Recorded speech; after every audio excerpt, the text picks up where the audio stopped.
Hello, David. Hello, Sarah. This is Jeff, the garage guy. I just finished a design for your garage.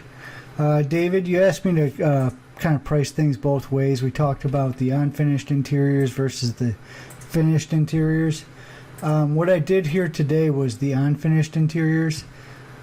These cabinets are the strongest cabinets in your house. They're unfinished on the interior, but that does not take away from their strength. 1-inch thick shelves, 1-inch thick bottoms, in some cases 1 3/4 inch thick bottoms. Really stout cabinets. The reason I'm telling you all this is because I based this design strictly on the 4x8 sheet of material. The different materials I would buy to make these cabinets to order. So if we decide to go with a finished interior, the whole design is going to change subtly. And the reason is when I make the stock parts for my standard cabinets, I take a lot more into account than just a 4x8 sheet because we're making large numbers of things like that. So for these cabinets, I designed everything on a high yield kind of situation to get the most for your money as we could get. So let's go over the design. Also, I should mention that if you go in the same email here, that there's a printable version of this with pricing. I don't know if you want to print that out and watch the video, or you can catch up with it later. But I priced out cabinets, handles, and store wall all separately. And here's what we got. I did an 8-foot workbench by the door. So each one of these cabinets underneath the workbench are 32 inches wide by 24 inches deep. So you got the 8-foot workbench. I did store wall up above the workbench, and then above that I did 4 cabinets at 24 inches wide for 8 feet of cabinets above that. If you wanted to, we could change that to 3 32-inch cabinets. It may save a little bit of money, but then you have less categorization, so a bit more room.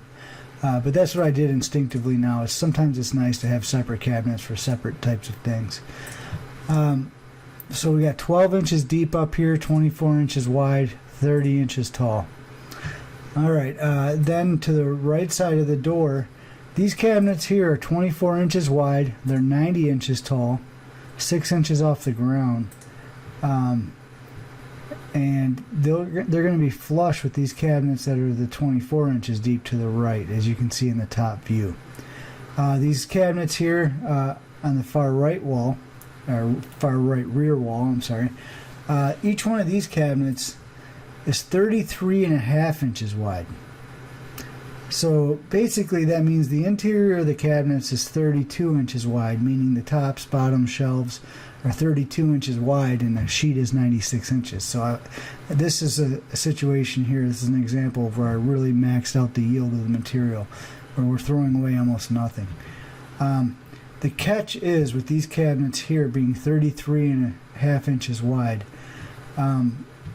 it kind of relies on you buying these extruded handles. So, in other words, if there was no extruded handles, each door would be over 16 inches wide and the sheets are 48 inches wide, so the math doesn't add up. But with these handles, I cut 1 inch off each door, or not. Make the door 1 inch less and attach these handles. So if you decided you did not want the extruded handles, I'd want to change these cabinets to 32 inches wide instead of 33.5 inches wide, and it would just give you a little bit of space to the right side. The handles are really cool looking, necessary. Hard to say that they're necessary. It's obviously just something to enhance the look of your cabinets, so just let me know what you want to do with that if you chose to go with this design. And then we did store wall. With the store wall, I chose to go with this particular design with what's called the oak store wall. It's just a kind of a wood grain color, and it goes really well with the brown edges that go around these doors on these unfinished cabinets here, with the ones that have the bare edge showing on the doors. So on the outside of the cabinets you see all white. Even when you look up underneath these cabinets, you'll see all white. Really slick. All end panels are white. So all you see is white until you open the doors and you see the industrial grade particle board, which is very tough stuff. High grade particle board, not the cheap Chinese particle board you get in a store-bought cabinet. It's industrial grade. So the store wall being brown, or brownish or wood grain look. It's really sharp. There's probably a couple garages on my website with some store wall that looks like this. I use it a lot when I do these types of cabinets. So I did a pinstripe all the way around the entire garage. You can kind of see it in the top view, a pinstripe going everywhere. And then on the right wall, I actually raised the pinstripe up and put a second pinstripe lower. I didn't want to push the pinstripe all the way up against these cabinets, because if you're trying to like clip a hook in or hang something on the hook, it gets a little tight if there's cabinets right above you. Sometimes you gotta be able to lift something up and set it down onto the hook. So that's the reason for that. So that's my plan. If you want me to design something with a finished interior, if there's some concern there, or you're just looking to spend more money, I'm happy to help you out with that. Let me know, and I'll just make you a design that's based on our standard sizes. I think this design here is a little better optimized because I'm not relying on standard sizes.